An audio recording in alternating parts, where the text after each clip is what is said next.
দেশের মানুষ আজ অধিকার বঞ্চিত, তবে সবাই ঐক্যবদ্ধ। জনগণ মনে করে এই সরকারের আমলে তাদের অধিকার হরণ হয়েছে।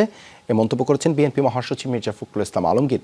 মে দিবস উপলক্ষে দলের কেন্দ্রীয় কার্যালয়ে আয়োজিত শ্রমিক সমাবেশ ও র্যালিতে এ মন্তব্য করেন তিনি। দল মত সব ভুলে দেশের মানুষকে আন্দোলনে ঝাঁপিয়ে পড়ারও আহ্বান জানান মির্জা ফখরুল।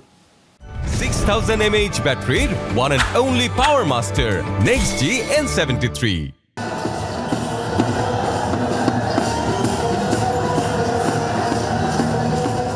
আলোচিত 28 অক্টোবরের পর এই প্রথম রাজপথে এত বেশি নেতাকর্মীর সমাগম করল বিএনপি। আন্তর্জাতিক শ্রমিক দিবস উপলক্ষে প্রতি বছরের মতো বুধবারও সমাবেশ র্যালি করেছে দলটি। বিকেল 5:30টার পর র্যালি শুরু হয় নয়াপল্টনের কেন্দ্রীয় কার্যালয়ের সামনে থেকে। শ্রমিক দলের পাশাপাশি অঙ্গ ও সহযোগী সংগঠনের নেতাকর্মীরা অংশ নেন।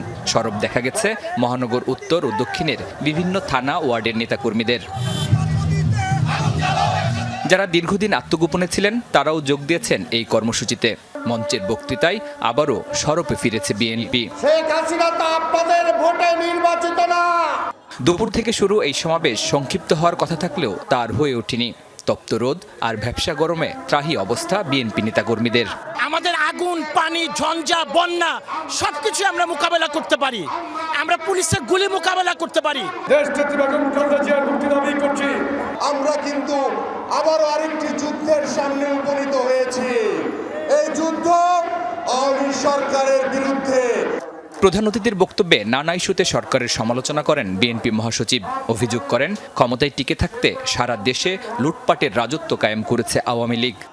আজকে শুধু অতি বামপন্থী ডাক নয়, আজকে সমগ্র বাংলাদেশের কিছুক্ষণ আগে আমার মধ্যে সমস্ত মধ্যপন্থী শুধু নয়, সব মানুষ যে কোনো পন্থারই হোক, তারা মনে করছে যে এই সরকারের আমলে তাদের ন্যূনতম যে অধিকার, সেই অধিকারটুকু কেড়ে নেওয়া হয়েছে।